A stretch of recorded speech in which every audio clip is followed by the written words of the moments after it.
Good morning and welcome back to the Vietnam Motorbike Tour.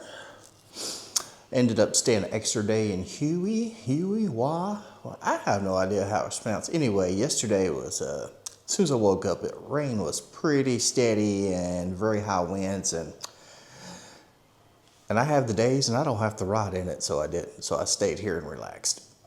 But today, still overcast, but probably still a chance of rain, but it's not raining now, so that's good. It's a little chilly. It's in the 60s.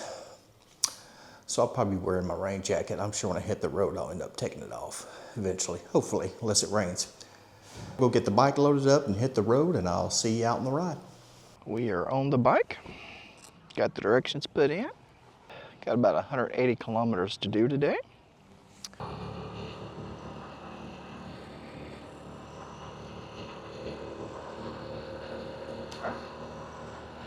Hopefully the next time you'll see some video, we'll be out of the city.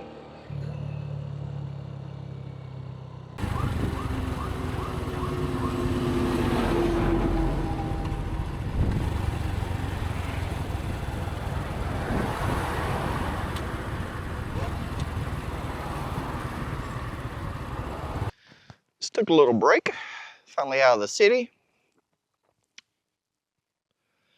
Mostly passing through little villages at this point. And look at the map, about 32 kilometers away from my next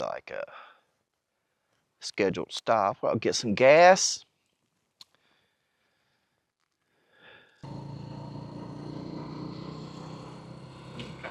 Let's pick up a little speed. By the way, basically the speed limits in Vietnam go through the villages. It's supposed to be 40 an hour. It's 40 kilometers, not miles an hour. And on the highways, the highest I seen posted was 70, but it's usually 60. So you're only doing about 40 miles an hour at most. There was a nice little stretch on Windle Road that I got up to 80, but it was literally like a straight shot, smooth pavement, no traffic, and I sort of let it rip, or let it rip as much as you can on a 110cc scooter, you know. I mean, this bomber pegs out at 160 kilometers.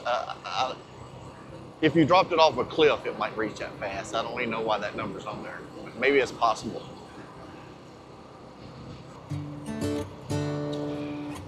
Vietnam's got some beautiful beaches and shoreline, but really the mountains are where it shines. Which will be the end of the trip, where I'll be up in the mountains riding around.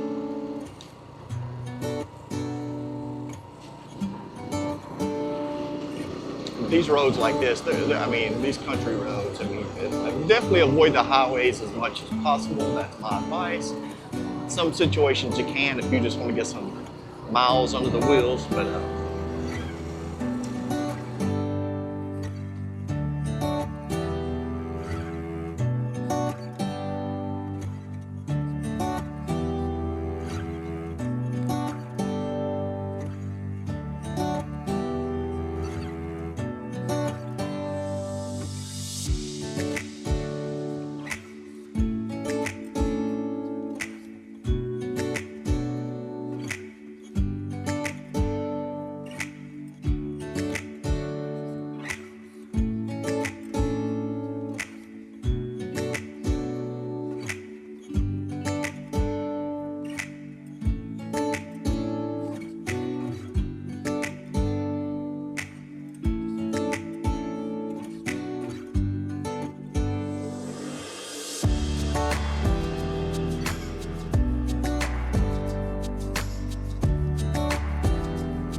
about, according to the map here,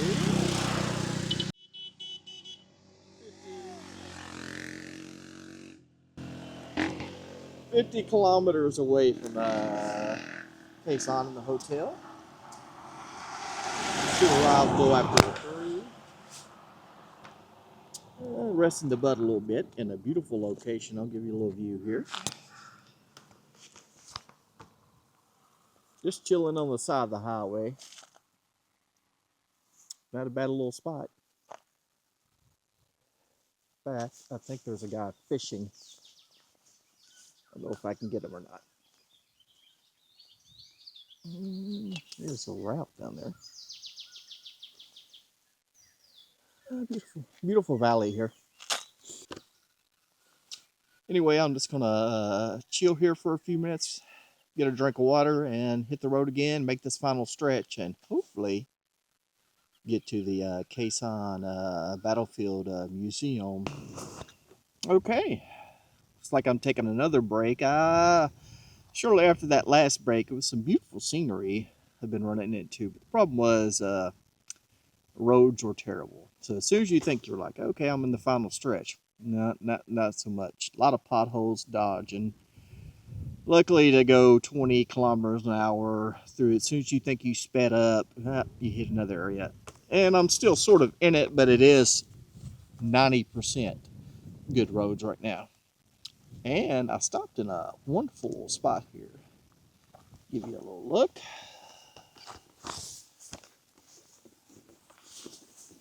Steady this camera.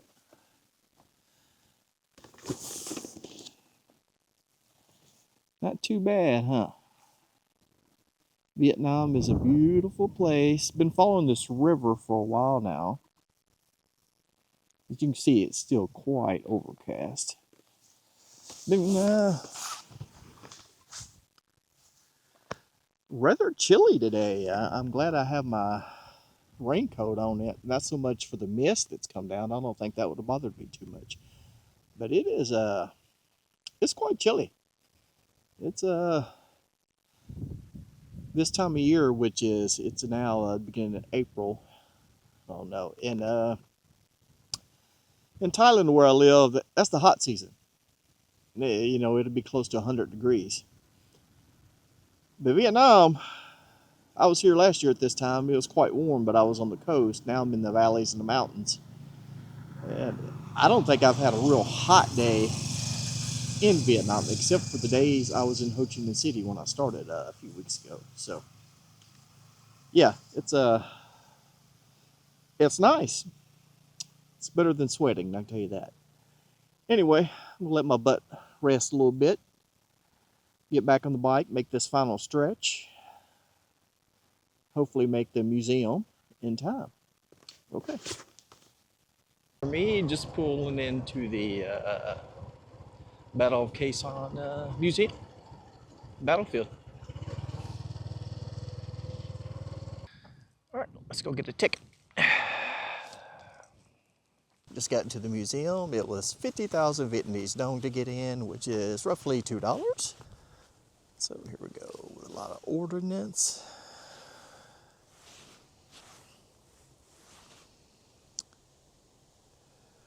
And bombs are released down between 65 and 72.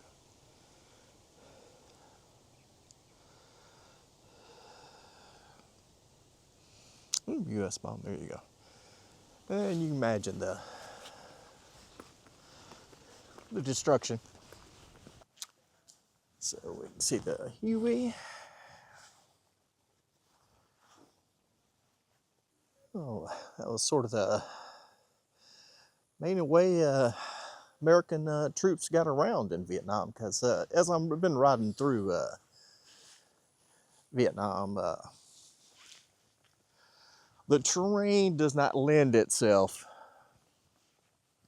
to like tanks and stuff. I know there were tanks in Vietnam with the Americans, but as we can see, there's some over there.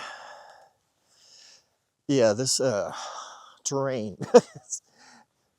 I can see they would not have be very mobile.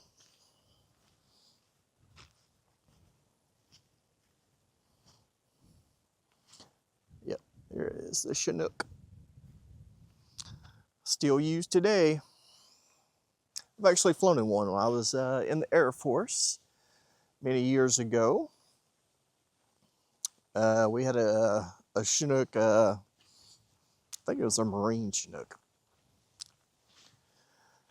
And they sort of gave us like a little ride up into the mountains when I was in Italy. So it was like a 45-minute ride. Not much going on in there. Anyway, of course in America we call this this labeled Vietnam War. Sometimes you hear it referred to as the Vietnam conflict because technically war was never declared, so it's not a war. But anyway, when you're getting shot at, I don't think that really matters.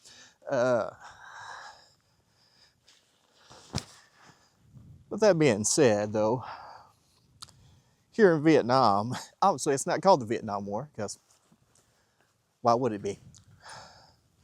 It is called the War with America, from what I've read and been told. And well, that makes sense. What else would you call it? Old burned out tank, rusted.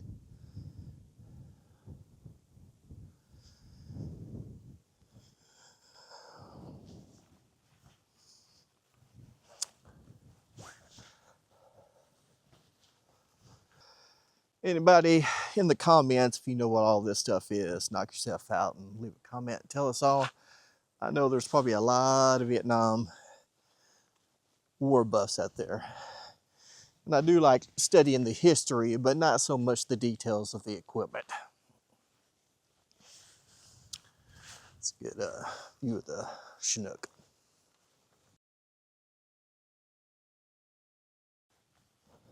Replica barracks, I'm assuming, maybe? Go inside here.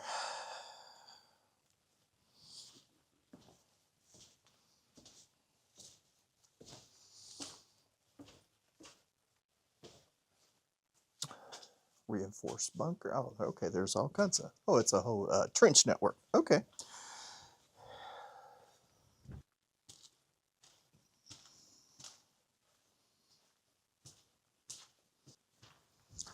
Is my sense of direction good? Did I find my way out? Oh, I did. That and there was only two choices to keep going right or. Trust me, if you see me riding around Vietnam, you'll know my sense of direction is not that great. Let's go take a look at the C-130.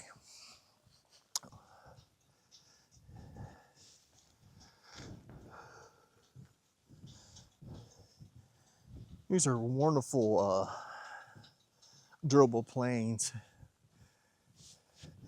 Do a lot of levee lifting on short, rough runways.